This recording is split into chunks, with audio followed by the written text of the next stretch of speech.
And we're live. It's Whiskey Watches and Wheels, the #1 podcast with Wham fans globally. I'm the phenomenal Matt Green, and I missed everyone last week. With the boys, we're going to do our best to absolutely blow your tits off tonight. Boys, introduce yourselves. I'm Casey. I'm James. Kevin. All right, guys, I can't tell you sincerely how much I missed being here last week. I mean, Vegas is Vegas, and if I was there for pleasure, it'd be one thing, but I was there for work. So, it's always nice reconnecting with people that you talk to on the phone. But for those listening, I was out in Vegas for a week for a national sales meeting for the company I work for. So I listening to the podcast, I'm like, man, I missed being there. So I missed every one of you guys. Well, we miss your stories. Well, you're going to hear some stories right now because before actually, you know what? We're going to hold the story for a minute. Nope, we're going to hold it. We are going to do wristwatch check first. Let's do that first, and then I'll tell you a couple stories. So who wants to go first with the wristwatch check? I'll go. I'm the boring one Casey today. does. I heard on the last podcast they're like, Casey always goes first, so it's good. Well, by God, we're going to do it again. This is a watch I've worn before. Oh, that's not what I wanted. It's a good thing. While he's while he's figuring out his screen share. yes, I'll go. So Nice. Look at that. This is a watch that my father gave me. He got at the PX, I think on, or maybe I don't know if it's called the PX on the ship. It's a Seiko reference Alpha 639-5000, August of '81. He had this watch and he gave it to me. So I did some little refurbishment. It was completely gunk. When I put it in the ultrasonic machine, the band, it was black. Like, these guys, I was showing them pictures of it. So I got it to work again. I got all the push buttons to work, the time, the speaker works.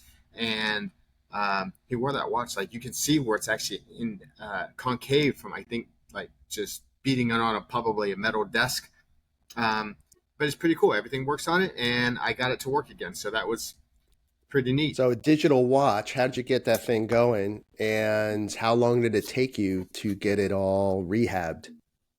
Didn't take me long at all. Let me zoom in on this. I went and got some sandpaper. I have a little kit, and I did all the different finishes on it. You go from 300, 500, 800, 1000. So I did the whole band. I love how Kevin's idea of light refurbishment is ultrasonic, fucking sanding everything down. Come on. So I even took the face off because there was junk and then glued it back down. That was kind of tricky because the heat wanted to raise it, not get it to stick, and then it was like a light blue on it. I cannot change it from military time to regular time, and I don't know if that's just a thing because it was a Navy watch. I don't know. And you can see where the little hole is. That's where the speaker's at, and then I couldn't really get in there to clean all that up. But it looks really good. I did some light polishing on the case. So let me, and did you put the watch face, the body of it, in the ultrasonic as well? I put the body in it, yes, but not the quartz you could take out. So when I put the body in it, I think from the heat, that face came, it's just plastic. Oh, yeah. So then I had to glue it back down. And when I glued it back down, I had to heat it enough that it was super clear and then cool it down super fast. Interesting. And How'd you cool it down? With a hairdryer. Like the To cold cool it setting. down? Oh, okay. Yeah. Yeah, the cold setting. So just some light refurbishment. Just I put it in a nitrogen it was a quick tank. one. It took a month. Well, you guys saw me with my little spectacles. That's what I was working on. I know. That's yeah. why I was laughing. You're here telling the audience some light refurbishment, and in my brain, I'm laughing my ass off because we saw all the photos as this light refurbishment was going on. So I that's remember why I was my laughing. dad wearing this watch when I was a kid, all the time. So. And I guess it's not very popular because I tried looking for other things for it. And it is the original band. Mm-hmm. It's got a little stretch on it. It's pretty cool. So I'm going to try to wear a watch that I haven't worn. I have quite a bit. So I said, let me pull this one out. So That's it's cool, near man. and dear to my heart. And it's not a Love it. Rolex that, my grandfather gave me. Not that he gave me a Rolex. But I do have a watch that my grandfather gave me, and I'm going to showcase that one next. It's my Very grandfather cool. was a very petite man, so it's a very small watch. That's awesome. Yeah, but also, I'm not only. I don't think it really depended as much on the size as it did the age and the normal size for that time. I'm Yeah. going to guess you're saying it's a 34 or 32, something It's like a that. square watch, and it's like gold nugget. Okay. Wow. That's cool. It's All right. Well, Liberace, looking like, forward to that style. one. Oh yeah. You know, my grandfather gave me one. It was like a grow-in or whatever, and it was from probably the 60s. And it was very small, very square. It was basically, I think, like a Cartier knockoff because it had like a little kind of blue gem on the crown. And I've lost it somewhere along the years. I wish I still had it, but I have looked everywhere, That's and I've cool. never been able to find it. Nice. Casey, did you get Yeah, Boomered up here and I'm ready to show go us? now. Yeah. Let's see if it. Yes. All right. Here we go. It is. This is my Seiko. What is it? 61380020. Mine's 71 model. I have the OG band that's stainless Seiko band, not this leather strap, but love the black face, the blue subdial. I think is cool and different. I think this is also they call it the helmet style case. But either way, I like it. It's chunky. It's heavy. I think it's a fun watch. When did you Cool. get that? I got it back in January or February All right. of this year. From this Yeah, continent or a different continent? Not this continent. Okay. The Eastern continent. Yes. Got it. But That's nice. yeah, it's a pretty good looking watch. It's amazingly undamaged. The bracelet, I'm not a huge fan of the bracelet. There's you can tell somebody's worn it and they've kind of like squeezed some things back together over the years. So there's, like in a chain, there's some cogs that don't really flex well. But it's fine. It's fine. It works. It works well. Keeps great time. And like I said, it's cool and different. Hey, now it's Cool. time to That get your other band. watch serviced because Yeah. they're looking for services. I think Yes, everyone's. I got that email. Yeah. So Casey, we'll have Can to you give forward that to me? Yeah. Yeah. Yeah. And they do Seikos So, only. So. you should send the band to Kevin and let him throw it in his ultrasound there and Maybe I'll do that. Maybe it'll clean get it it up. all you go. ungreased for you. So, Cool. I'll go here. I am wearing a 2018 Explorer, Love it. Rolex Explorer, caliber 3132, 39 millimeter. You're such a basic And- bitch. But listen, though, I'll give him kudos because we don't see James wear Rolexes very often. So I Sure. love the fact that he's wearing it. Yeah, no, we don't. And I did it because we're going to be talking about watches tonight, and We I are. wasn't going to bring up another Seiko. So Well, and I wish that this watch was cheaper. I think this is a good looking daily sort of watch. Mhm. I just think it's it a could be little dressy Mhm, as mhm. well. Yeah. Yeah, I agree. So I have this one because I didn't want to be like every other Rolex out there. So it's a little understated. It's not Mhm. very shouty at all. Yeah. So why is that one it's more got- expensive than a Oyster Perpetual No Date? Because that's pretty much kind of what it looks like. Is it Because it's got a cooler name, Explorer. No, I think it's because of the looms. The Perhaps. loom, I think I don't know. it's that it's got a fluted bezel, maybe. So Well, this is stainless steel with a smooth bezel, okay, sapphire crystal, black Mark II dial, chromolite hands, indexes, and Arabic 3, 6, and 9, which I think is really cool. Yep. And then it comes on a stainless steel Oyster with the quick Oyster lock clasp. So I dig it. yeah, I like that bezel. So for me, I'm coming straight from the land of the rising sun. And tonight I have on right here my Seiko Sumo SZSC004 from 2018. And this was a JDM only watch. I imported it from Japan. Primarily because back in 2018 when I got it, I wanted a green Hulk style watch, and I could not afford a Rolex green Hulk, nor can I still. And at that point in time, Seiko domestic did not make a green faced Sumo or any really watch at that point. Now they do. So I went to the land of the rising sun. I went to Japan, imported it over, and it's your standard Sumo that you would expect from the Prospects line. It's got a 6R35 movement, screw down crown, sapphire crystal, 45 millimeters, so it's chunky. 23 jewels. It's everything you expect from Seiko. Only I brought it from Japan. So Nice. Hey, I like that. You guys be very quiet. Can you hear anything on my microphone? no. Okay. I have a church revival next door in my building with a white tent, and they're blaring like music right now. I can hear them. That's awesome. Oh, that's freaking awesome, dude. That'd I be think fun. you should start up your car. Yeah. Absolutely. But back to the Sumo, is it green? Is it a It is dark green? Yep, it's dark green. Not coming Green across all my the way, screen right? that well. Face all the and way. bezel, right? Face and bezel, all green. Love it. I like So it. sharp. I need Yeah. one. Yeah. Yeah. So, and it wasn't, honestly, importing it back in 2018, it really wasn't that bad. I think even bringing it over by the time you converted the yen and everything, I think it was, I don't know, maybe like $600, $650, that's not somewhere bad. in there. Yeah. No, it really wasn't bad at all. No. What does it took run like stateside? 4 months to get it here. What would that run stateside? I know you didn't have it here, but what would the Sumo? They're still, run? honestly, I think probably a little cheap. Well, back then they were running about the same. They were running about maybe 550, 600 back then.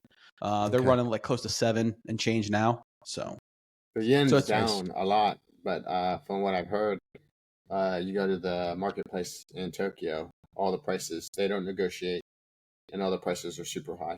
They got a lot of stuff, right. but the yen is very down. It used to be like, I don't know, 1,200, 1,250 to $1.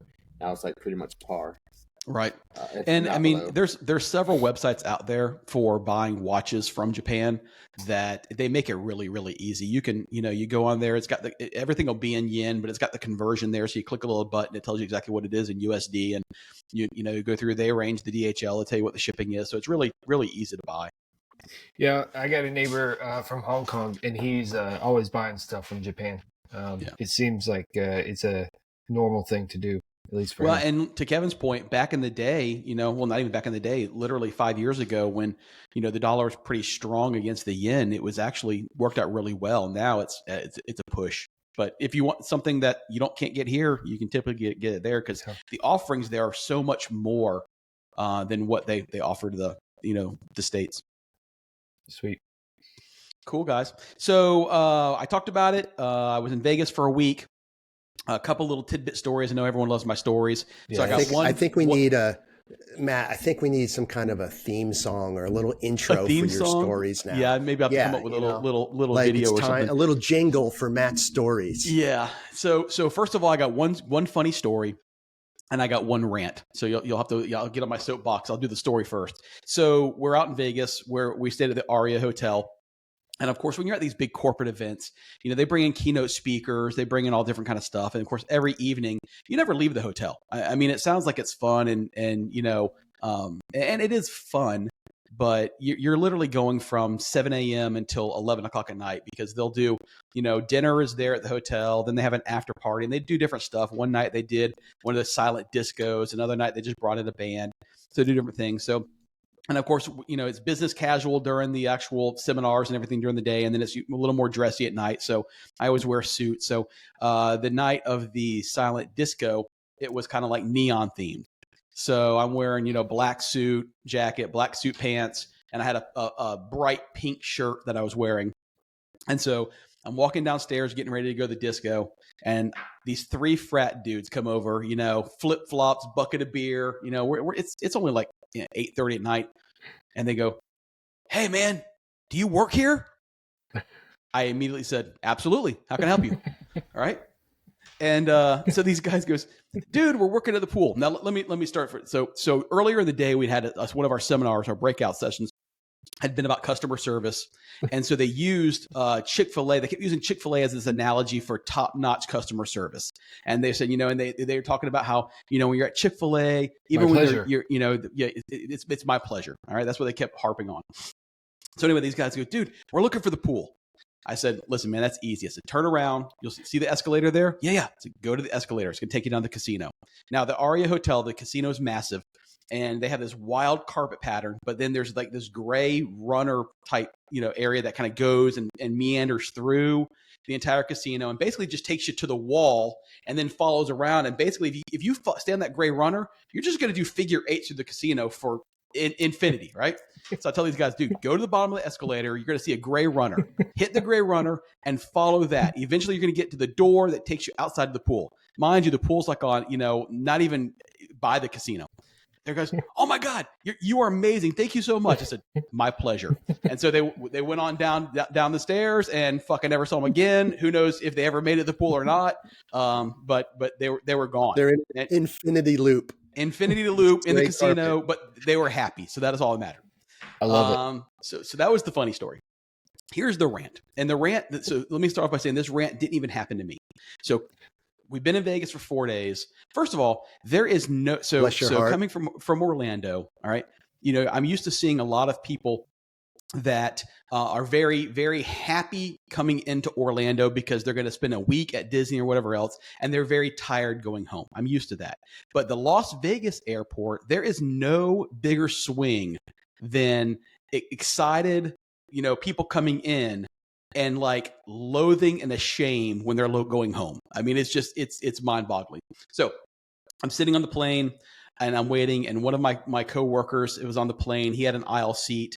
We both were lucky enough with Southwest. You have to check in 24 hours in advance and you get assigned a letter. It's not like Delta where you have a seat. So, you have A grouping, then B grouping, and then, people that don't plan ahead end up in C60 or whatever. So we're sitting on the plane. We were both in B. All of a sudden the C's start rolling in, and literally the last 6 people on the plane were a family. Okay. It happens. There's no seats left other than middle seats. All right. Now, let me start off by saying, guys, for those listening at home, check us out on YouTube. You'll see I'm not the fattest guy in the world, but I am fat. All right. So I'm not fat shaming anybody. All right. Let me start off by saying that. I'm not pointing fingers. All right. But I'm a big bone boy and I've been that way my whole life. I'm fluffy times 2. All right. It's called Husky.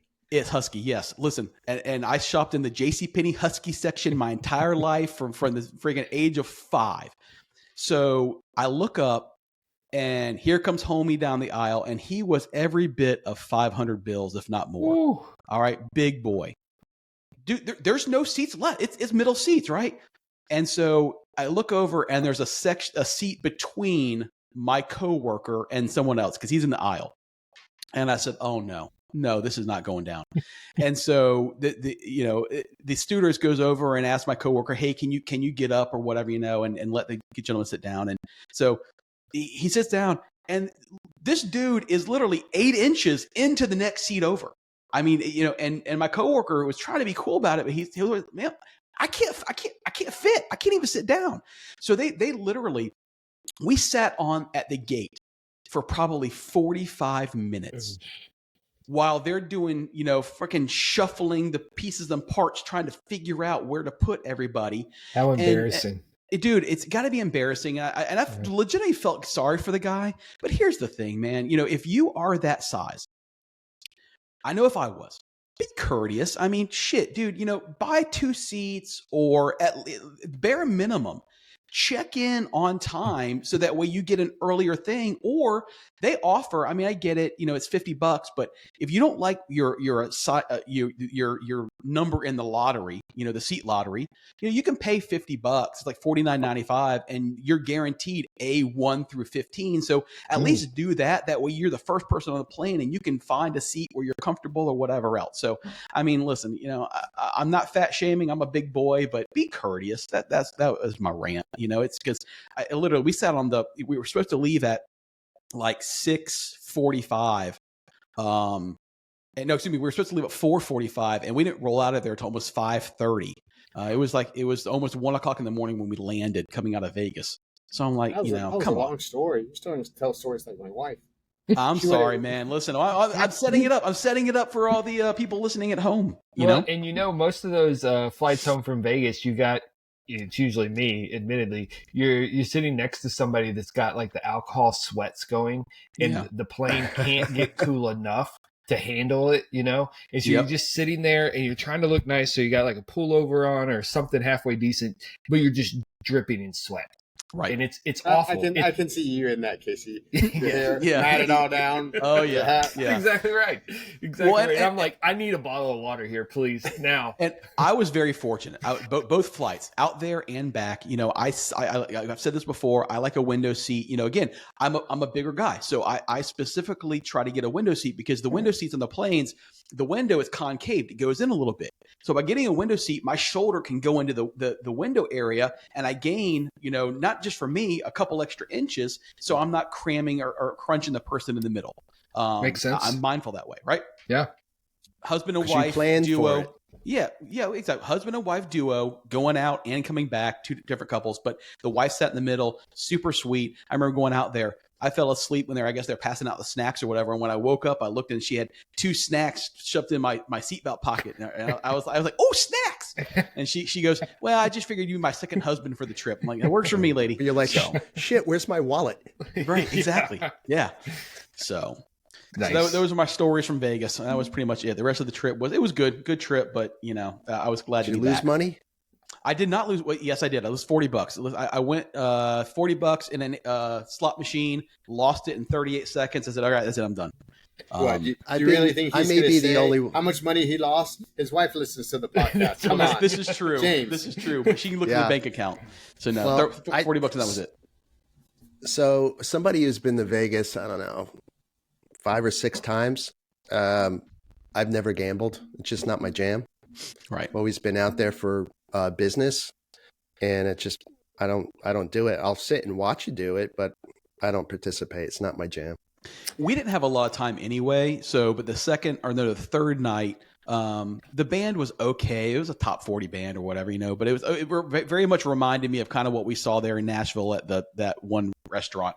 So after about an hour, I'm like, I'm out of here. So I just went downstairs and, like I said, put $40 in a slot machine, immediately lost it within 38 seconds. And so then I just went down and walked on the strip for maybe, I don't know, about 45 minutes, just kind of to see something other than the inside of the hotel. That was about it. Mm-hmm. Cool. So tonight, one thing we have several topics we want to talk about, but the first one is going to be the 2025 Toyota 4Runner. One, because it's new and current, and they haven't come out with a 4Runner in 1,000 years. And 2, Kevin is a very big fan of the 4Runner after owning many of them. So we figured we'd just kind of go over it and talk about it and what our thoughts are and go from there. So I've only owned one because my daughter will. I thought it was more than that. Okay. No, she fact checked. So, so this has been a topic, and it got released on accident at 10:15 a.m. instead of 10:15 p.m. before Toyota released it, by a source, and they immediately took it down. So the pictures leaked. I don't like it. I will tell you, I'm in a lot of forums for the 4Runner, and everyone's bitching about the same thing. And the biggest complaint is the motor. It's always the motor. Yes. Well, the 4th gen had a V8, and I'm dealing with this dilemma right now because I want to pull a trailer to pull a car, and this I have a 5th gen TRD Pro Rush, lime rush green, which was the special color for 2002. I got a lot of stuff done to it, winch, all kinds of stuff. I do take it off-roading, but it's got no balls, and I can't. It's got a 6-cylinder. Now that motor will probably last, 300, 400, 500,000 miles, no problem. But I can't pull anything. The V8, which was in the 4th gen, I think you had 10,000 pounds towing capacity. So it's slow. Brakes are terrible because it's over 6,000 pounds. I've upgraded my brakes. It does everything that it needs to do. I will tell you, I have buried it in the sand, and I've used my crawl control, and it just it comes right out. I take it fishing a lot in St. Augustine, and I pull people out of the sand. Off the beach. Yep. Yep. And knock on wood, I have never been stuck. But I do have, ramps. I have a shovel. I have everything. A whole box of. Gee, what are the chances that Kevin has his car completely, or his 4Runner completely modded out? Yeah. Overlander. Yes, which is funny because when I did it, my fabricator, we were doing it, and he told me, why don't I just buy a regular one? I was like, no, I'm not going to mod this thing. I'm just going to buy it because and I think like 2 weeks later, we're modding it. And I spent like, I don't know, probably $10,000. He's like, and I looked at him, I said, I should have just bought. And he gets so pissed off too, because he's like, I told you. And I'm like, I just do it to like give him like yeah, like it was my idea. And he's like, no man, I told you this. I'm like, you did? You told me that? And he's like, fuck you, Kevin, I did tell you that. And I was like, yeah, I know you did. So it's hilarious to get him so like pissed off. And I do it all the time. But motor. The other thing, 24-inch, the screen's this big. Like it's massive. I know personally, even with on the new Porsche, the screen's so big, I find myself looking at that screen. It's just kind of glares in your face. I think it's but have you been in a Bronco? The Bronco's not tiny. Yes, I have. Yep, it's big. Thank goodness I did not get one of those because I was going to get one. They got a lot of problems with their stuff. They're losing their manual shifting for high-low. It's all going to be buttons now. Still got to have the turn knobs for the crawl control. But it's got to have a 4-cylinder. Now, the output is going to be more than the V6 they currently have right now. But we all know, what's the longevity of a 4-cylinder turbo motor opposed to any NA motor? So here's some pictures of it. This is going to be the TRD Pro version. I highly doubt they're going to put that light bar there, or there's lights. But they may have this. No way. Based on the article, it is standard for the TRD Pro and the TRD Pro and the there's another top model. Those are going to look awesome in my rear view.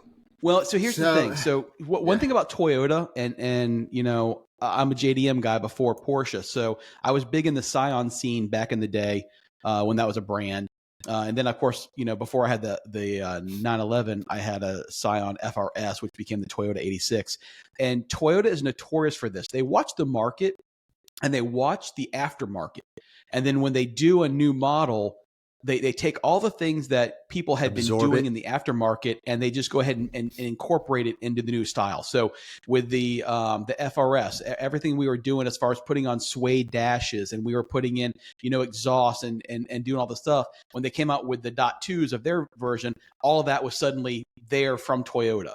And they do that all the time. So like this, not this one, but one of the others that is coming with a snorkel. It's coming with other stuff. So I think that a lot of things they're leaving money on the table and they realize that. Why not? Yeah, and hopefully from what I'm looking at, that looks like it has. Apple does it too. Mm-hmm. That looks like it does have rock sliders. It's got a skid plate on it. It has a skid plate. Well, no, not the skid plate. That's on the front, but on the side. Yes. Originally, I took mine off because they were actually on the body opposed to the frame. So if you were to slide on a rock, it would bend your frame. Those kind of do look like they probably are going to be at the body again. And you know what this reminds me of? This reminds me of a Chevrolet Colorado, the big one. True. Now that I'm looking at it some more. The good thing that they did keep was the tailgate roll down window, which I don't think they should ever get rid of that. It's a cool little feature.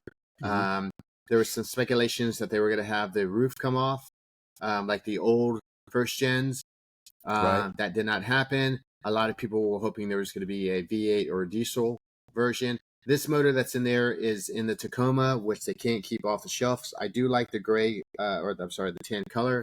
The wheels are 33-inch wheels. Sand color.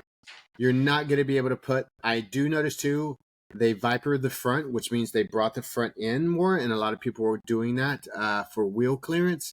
But you're not going to be able to put anything bigger than a 33. I don't think you're going to put 30. Can put 35s on that. Here's a question: is it? This is just the rollout, kind of a .1 type of situation. Is this something that can grow into No, a different not with motor Toyota. at some I point, or what? I don't think with Toyota. Toyota, they've had their, I think it's 15 years, their dot Right. or the fifth gen. They come out with something, Japanese. They engineer it, and that's what they're sticking with. Look at Miata. Look at, Yep. it changed. It was the same for a long, long time. Yeah. I think this is going to be the version, and you're not going to see anything any different. I do believe this is going to be. They probably sell more. I think there was almost 10 or 15 different models of the 4Runner just before they got the 6th gen. Let's face it. Most of the 4Runners that I personally see on the road have like little stick figure people on the back and some little cricket white thing on the back sticker. It's soccer moms, and I think that's the majority of the people that they sell to. I know my car was $68,000 for mine. I did buy it when car Which prices turned into were 78. Very Thank you quickly. for reminding me. Yeah. But they're saying that base models are going to be in the high 50s to 60s with all the bells and whistles. I'm thinking the TRD Pro is going to be mid 70s, which is absolutely ridiculous. And we talked about this a little bit offline, but You don't think this is going to push 100K like the Jeep and the Bronco? I don't think it no, will. because who's going to pay 100K for a motor? So they do have an updated version. It's going to be the 4-cylinder with a hybrid on there. Correct. So I don't know. I don't So know what that is going to be. Here's the specs. So basically, so your Trail Hunter and your top two tier, your Trail Hunter and your TRD Pro are going to come standard with the hybrid motor. So standard models are going to be a 2.4 liter turbo 4, putting out 278 horsepower and 317 foot-pound of torque. But then the hybrid version adds a 48 horsepower electric motor, which puts it at 326, 425. So what they could do down the road if they want to is just increase the size of the hybrid motor, the electric motor, to give more torque and more power if they want. This is a small hybrid. This is actually very similar. That's what I found interesting when I was reading the article. It's very similar to what I have currently in my Dodge Ram. My Dodge Ram has a thing called e-torque, and it's got basically a small hybrid motor to increase your torque output coming off the line and things of that nature. So with the 40 horsepower electric motor, but the battery is only 1.9 kilowatts, so it's very, very tiny battery.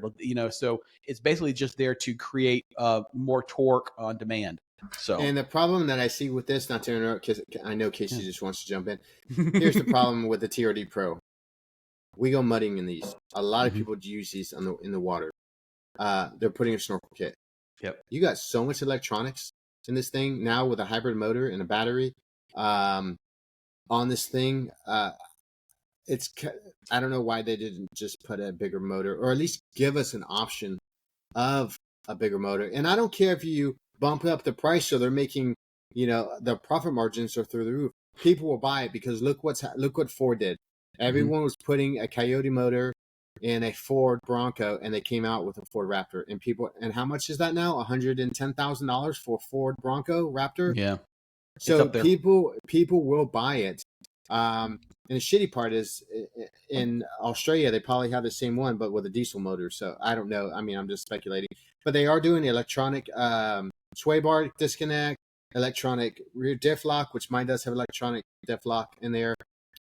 And you cannot use that in the water unless you put a breather tube, and a lot of people don't know that.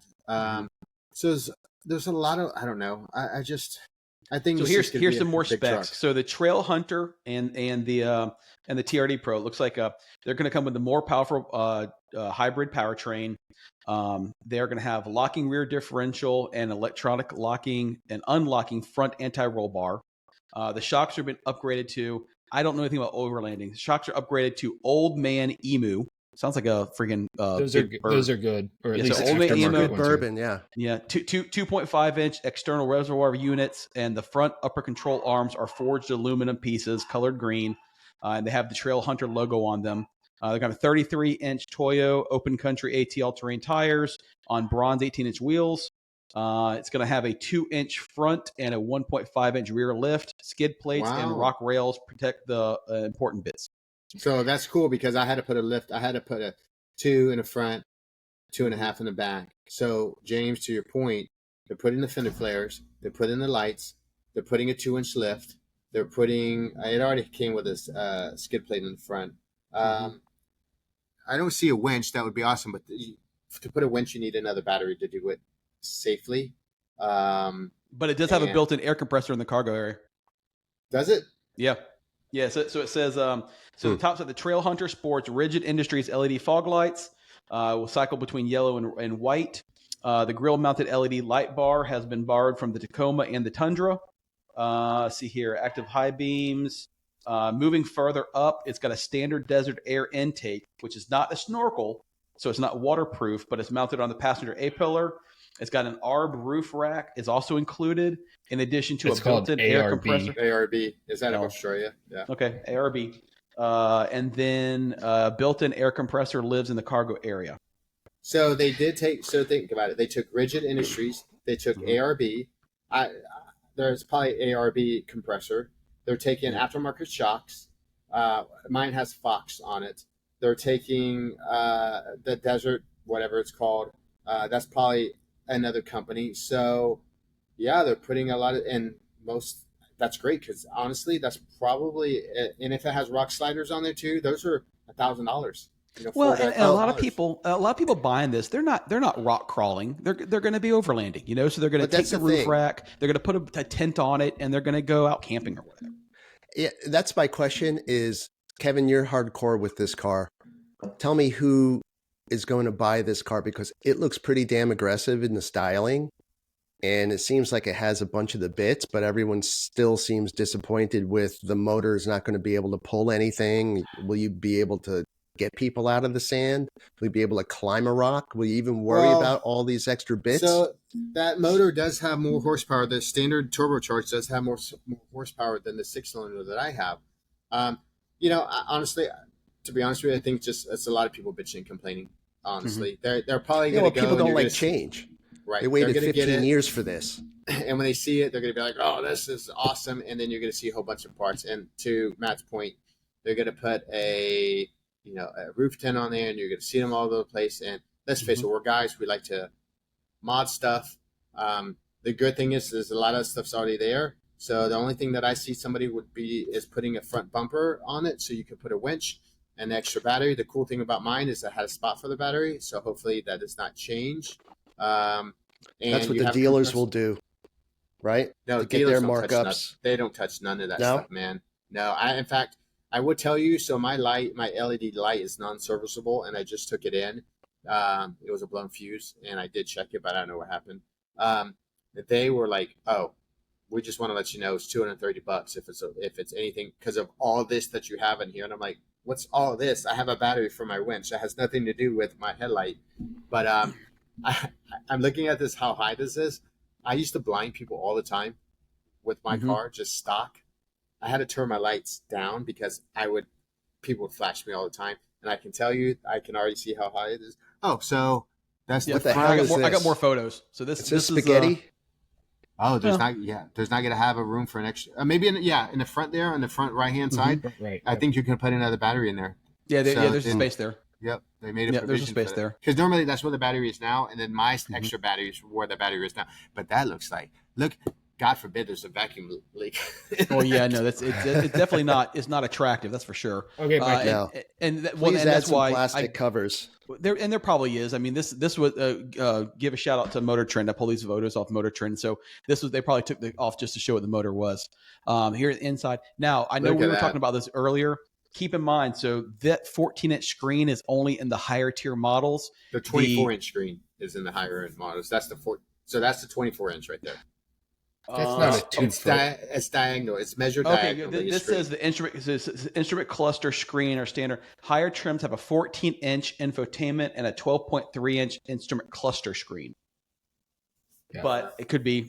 That could be. That's just from the article from. And again, I'm looking at the forum, so they're saying it's a 24-inch and exactly measured. But that's only in the two highest trims. Right.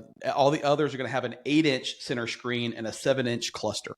I mean, what does that go to? That goes to Tesla. That can't be 24 inches, Kevin. That can't be 24 inches. No way. 24 inches. Hold on. That's how you measure your iMac. Whip it out, big boy. Sorry, guys. I love it. He was showing the 7-inch screen size. Yeah, exactly. For the record, You're probably right. That's humongous. It's still huge. Yes, it and is that's large, why but that looks more like a 14-inch diagonal than it would be a 24. So I can't. Not like an iMac so for or your me, computer monitor. and they may do this. You know, if I'm going through again, I don't need anything that big. I mean, honestly, the people buying the lower models might actually that aren't overlanding might like the big screen better. If I'm overlanding, the last thing I want is a television in my face. So it's fine to offer it. They could. I think that again to the aftermarket thing. Mm-hmm. You add GPS in there. I use a thing called X something, and it shows. And I'm always zooming in and out because it's on my phone. Okay, I gotcha. Yeah. So with that definitely can work. And if you start having other stuff, like if you plug, maybe you can put up. I'm just speculating, a radio in there or your channels and stuff like that. I don't like the. I'm not a fan of the twist. I want to feel a stick and put it in a high low. I don't want to turn a knob. Well, to your point too, you can probably split screen that and put GPS like your nav on one side, and then of course this does have departure angles of 32 and 24 degrees, so maybe there's departure and all that kind of stuff. So we're gonna get into this next week, but a cool feature on my Toyota 4Runner is I have a gauge, so it shows the angle of my car. It shows both screens, so this is a split screen. It shows the front and it shows the two side mirrors. If I have it on 4-wheel drive low, it automatically does. I think it's a split screen, or maybe it's 3. So I can see the front and I can see the two sides and I can see the angle of my car. So that if it's a big, because I'm always kind of looking at it like, is that a rock there? That would be, pretty eye appealing, I guess, for me if I'm out there. One thing that I hope they did change was it looks like they made the up and down button. The volume is this way. And this is for changing the channels on the steering column, which it annoys the shit out of me. Another thing I don't see, there's no grab bar. I had to put one on mine. So to get in this big thing. The oh shit bar? Yeah, they don't have one on the driver's side. So what's interesting is that I don't know why we're waiting to next week, but I know that next week we'll hear that Kevin put a deposit down. No. I'm not anymore, buddy. Yeah. I mean, it's counting pennies. Yeah. So here you go. Here shows the this is going to be the TRD Pro versus the Trail. What do they call it? Trail Hunter. And so it's got the roof rack on it. It's got some different things. The Trail Hunter is the one that's got, you can see it over here, it got a snorkel on it. So, but doesn't have this has no snorkel. TRD Pro has no snorkel, but it does have a functional hood scoop that the Trail Hunter does not have. So that's cool. I think what's interesting is if you look at the previous model, it's really not too far off. It just looks like it's on steroids or you pumped it up with some air, No doubt. The shitty thing about that skid plate right there, the bolts are welded to the body.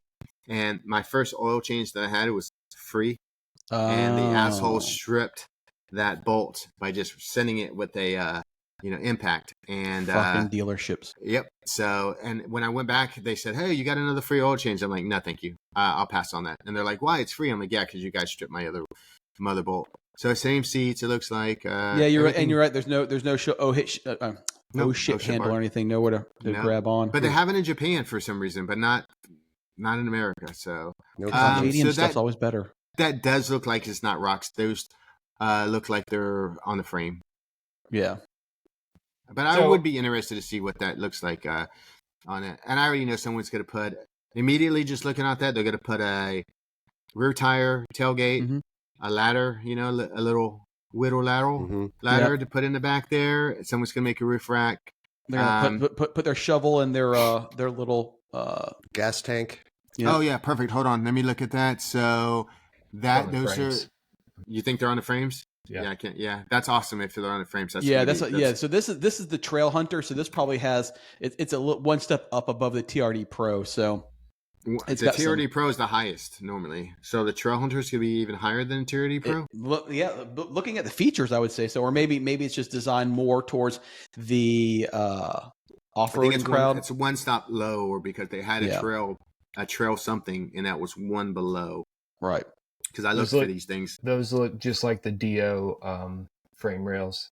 Mhm. So I think this thing externally looks really nice. I like it. I think it looks agree. aggressive. I like the fender flares, at least on these upper models. I think the base model, it looks pretty similar to what everything else that's out there. Mhm. My issue, I know I'm going to backtrack a little bit here, but the engine in these Japanese SUVs is always anemic. They've always been terrible. Even Right. the V8, it was a V8 almost in name only. It wasn't a powerful engine. I don't know if the towing capacity was in fact 10,000 pounds. That's Well, not the Tundra is a 5.7. It sucks gas. Super badass motor, and it's over 10,000 pounds for the Tundra.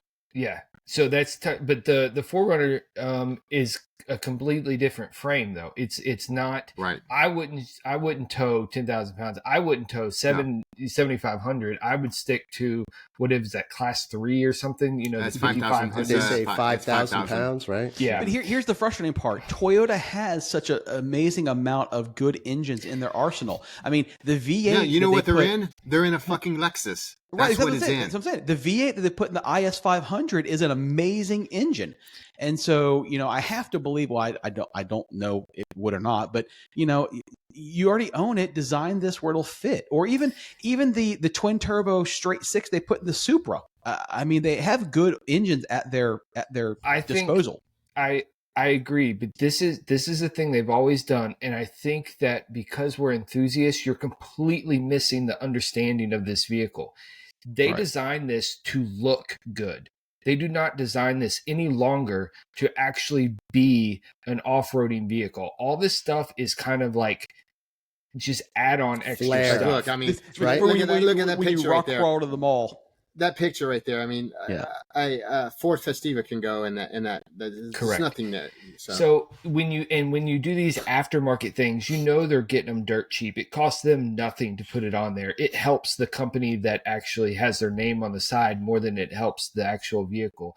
But I'm a huge FJ Cruiser guy. I had one and put over 300,000 miles on it. But that was the biggest complaint we had about that 4-liter V6 is that it was pathetically powered. Mhm. Right? It had 240 horsepower and it struggled pulling my motorcycle trailer. Moreover, I get FJ vibes from this new design, though. So that's where I'll go with it in just a moment. Moreover, the transmission that they've decided to put in this, the 8-speed transmission, I hate these super. I don't even know what to call them, but it is, and I understand that, but it's too many for anyone that uses their vehicle for any towing or off-roading. It's too many gears. It's searching and changing gears far too often. When you're off-roading, going back to the engine, an inline 4 with turbocharger is terrible. There's no grunt off the line, which is where you're doing most of your off-roading, is basically at idle, right off of idle. And that's why they have to have these higher models with the electric upgrade, is because you've got no grunt, when you're trying to come through the mud or, slowly progress up a hillside. So you have to have the hybrid, is what you're saying? In my opinion, absolutely. It's the only way. So if you want the Trail Hunter or the TRD Pro, it's the only way to get it is with a hybrid. And that is the only reason that the FJ Cruiser, in my opinion, the engine that they put in it, as bad as it was, it had some low end grunt being a 4-liter. It could rock climb. We keep using that word, but it could climb at idle.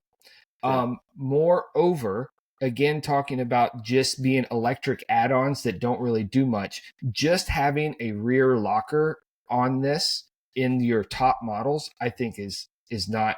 I think that's sad. If you look back at the FJ Cruiser, you could lock your center diff and the rear diff. And then, at least that was options you could do. Perhaps this has it, but we haven't named it yet. And then the electronics would basically act as a front locking diff. What did we call it back then? I can't remember. But the electronics would take over, and you basically had 3 locking diffs. This doesn't sound like it's the same system, but Toyota, I think, does really well with their electronics. I will tell you this: the rock crawl feature, has pulled me out of all the way down to the frame. It's Wow. amazing. And you know, what it does. the second gen of the FJ Cruiser had that, and people Mhm. raved about it. So I'm all for it. It probably works. But when we're talking about why this thing costs so much damn money, it's missing some of these things in my mind that actually make it a viable off-roader. Engine being the number one thing. I certainly, with a 4Runner, wouldn't tow, more than 5,000 pounds, in my opinion. I certainly would not have with the FJ, which I didn't. And then we go back to the interior. The screen is just incredibly too large, in my opinion. And then they put the start button just to the side of the screen. It's like halfway up the screen, just to the side. What a weird position for a start button. That's always going to be, if you're at 10 and 2 or 3 and 9, it's right there. Like it's right in like your hand area. I think that's really bad design there as well. And then Kevin, as you were saying about the grab rails, one thing again that I really enjoyed about the FJ was when you lifted that up, it was a little bit to get your butt up there, and it had the grab rail on that A pillar. It was just a rugged interior that this to me doesn't replicate. It's starting to get very, very busy. The steering wheel's full of buttons. The center console's full of a big screen full of buttons. But that's not unique. That's not unique to cars of today. So this is where the dichotomy of the marketing is at two different ends of the spectrum. You've got this, this is a rugged off-road vehicle, but then you get interior and it's mall cruiser or it's a soccer mom. And that's truly what the vehicle is. It's a soccer mom vehicle. Not that that's bad. They're going to sell a shitload of them, but it is. But dad feels okay driving it as well. Yeah.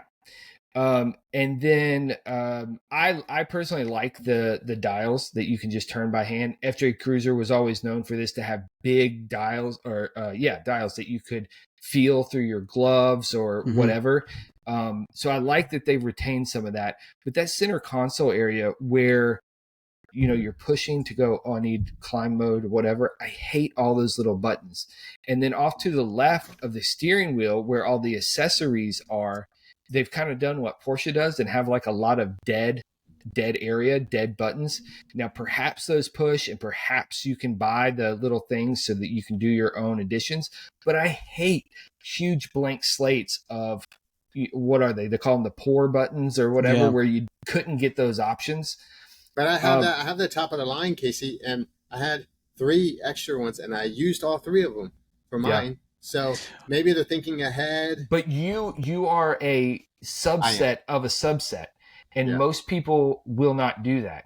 But do you think it's also because of other models, European models, Australian models, that are going to come with different globally platform? Yeah, that may be true, and I understand they have to do that. And then the last thing I'll say about it is I think the interior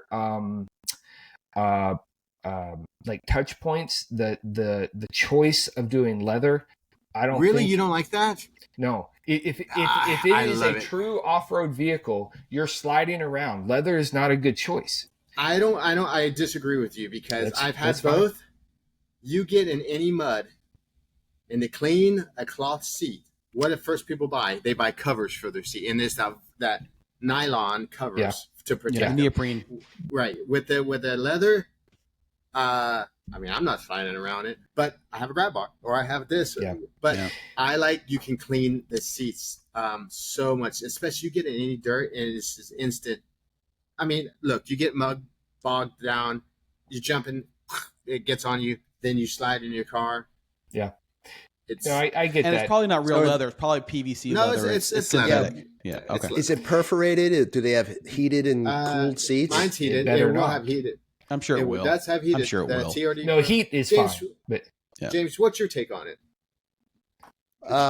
You always are, as a designer. This is not input. Yeah.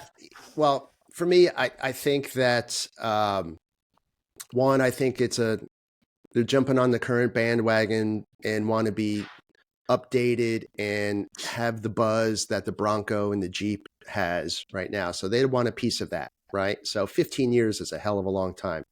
I think the styling's super aggressive. I can see some of these cue points that are just repetitive over and over again. And I kind of wonder as I look through this thing is what's real, what's not real, what's just designery to make it look aggressive and just to be different. But going back to the previous gen, you know, I can see the transition from the old to the new. Mhm. And it just looks like they put it on steroids. They beefed it up. Right. Hard Right lines. now, it's all about hard edges. Right. So we went through the soft for a while. Now we're back to the hard edges. And I dig it. Is it my jam? No, I can't really add anything to the conversation as far as off-roading and things like that. But I just see like these fender flares. Hey, you got to compete with Bronco. You got to compete with Jeep. You know, I went through some previous versions and I didn't see any of those on any previous iteration of this car or the 4Runner. And then So they do have them on the old one. They're just painted. You see them there on the old one. They're just painted. Yeah, they're very Yeah. little. But the last thing I'll say as a positive is that looking at one of these slides from the back seats, I bet if you take those headrests out, they'll lay pretty damn flat.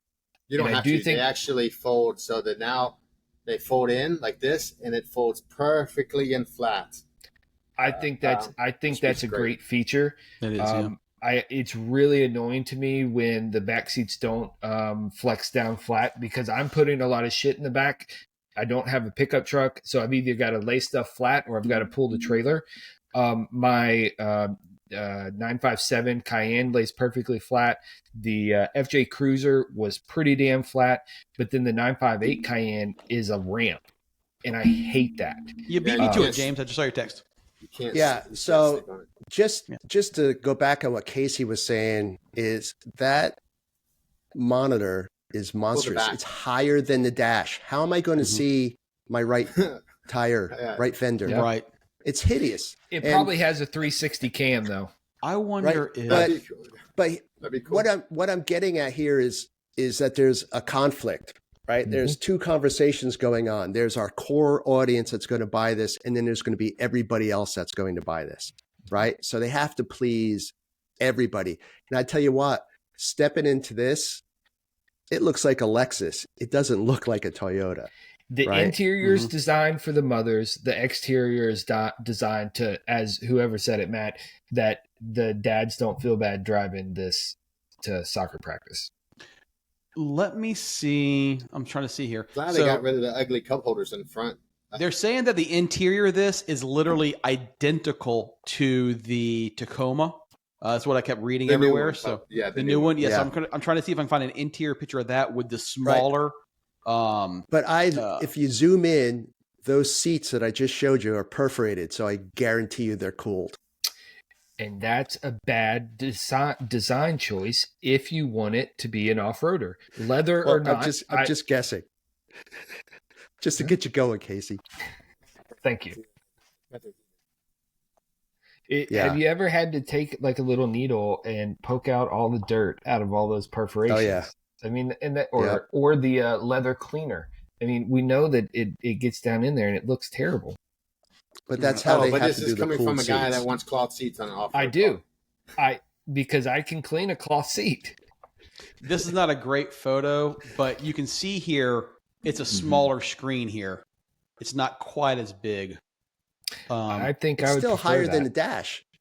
Yeah. So that's Right? the smaller screen. So I'm assuming that's probably the 8-inch screen there. I think Which the reason why is- they're doing that though is they don't want people looking down.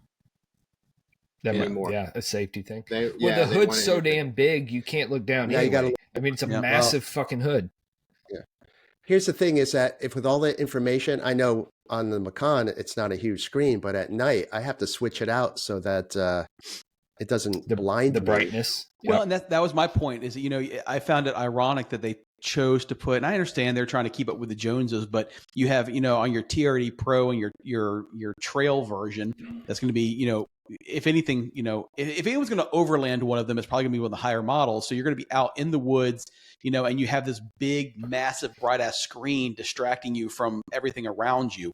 It's gonna hurt your I would night think vision, that, too. so hopefully, Yeah. I mean, maybe they'll have an option where you can option for the smaller screen. I don't know. Probably not. But. Okay, so round robin here. Kevin, are you interested in this truck? Is this a possibility down the road? If this design lasts for the next 15 years, could you see yourself moving into it? Casey, Matt? I would say no. Not because of that, because now that I have one, I would say yes. If 15 years and my shit's still going and I have 300,000 miles on it, probably no. But by that time, 15 years, if that motor's still going strong, I would think about it. But now that I have that, I don't see an interior like this lasting 15 years.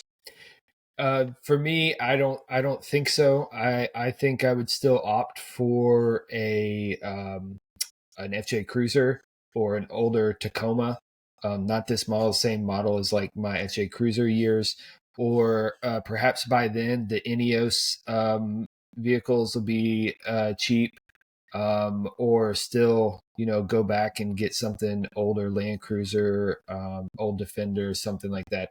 If I'm looking for a farm truck, which I am, I want something more simplistic, something I can off-road and beat up. And this is just not a truck or interior that I feel like I could abuse. Yeah. So for me, I'm not the right buyer for this. For me, if I want to go overlanding and I want a Toyota product, I'm going to get an early 2000s Lexus like GX or something like that, and Land something Cruiser. that's based on the Land Cruiser, and really mod that thing out and use it for overlanding. You can get it for a fraction of the price of this. And even after adding in your mods and your winch and everything else, I have a buddy that just did it, roof tint and everything. He was all in for around 25 grand, and it's something that'll literally, it's a demolition vehicle. So yeah. I'm just not the right buyer for this. If I'm looking for a nice SUV, it's great. I like the styling. Would you buy that? Because that's what it is. It's an SUV. Yeah. Would you buy that as an SUV? I would buy it as not an with SUV. That motor. Not with. Well, I would buy it with the motor on a lower tier. I'm not going to spend 70 grand or 80 grand for the high tier when I'm going to the mall. I'd rather buy a used Macan or Cayenne or something like that for that kind of money. I agree. And let's be honest, 99% of the people who buy it just to go to the mall that don't get the high model with the electric engine, they'll just put a tune on that 4-cylinder and they'll make it to where they can pass people on the interstate, right? Because otherwise it's going to have a hard time getting out of its own way. But you put a tune on it, it'll probably be reasonably quick on the interstate and around town, stoplight to stoplight. And for still get good gas mileage because it's not going to be in boost. 99.8% of the people out there, it'll be just fine. Listen, but for I us give Toyota like these spec, niche vehicles, it kind of sucks. I give Toyota kudos. Well, I mean, they did some things right, in my opinion. I mean, the fact that they're fucking putting in buttons in the car at all, it's great. I mean, so many of these new luxury cars, Porsche included, are getting away from buttons, and everything is haptic feedback, and it's something in the dash and this and that. So kudos to them actually putting in some buttons. I think that's a topic for another day that we can cover. But no doubt. For me, I look at this thing, it looks super aggressive and everything. And I know this for a fact. If I'm behind one, they will stop and crawl over the speed bump. No doubt. End of story. I would like to see what I would like to see what our listeners have to say. So please comment, because I'm very curious to see, what our, 100 and something subscribers, what they think of this. I agree. Whether they're in the market or not in the market, I still would like to see the opinion. And shockingly, I hear negative because I'm in the forum, so all I just hear is negative. So shockingly, I would like to hear some positive. We actually know some history about this, which is different.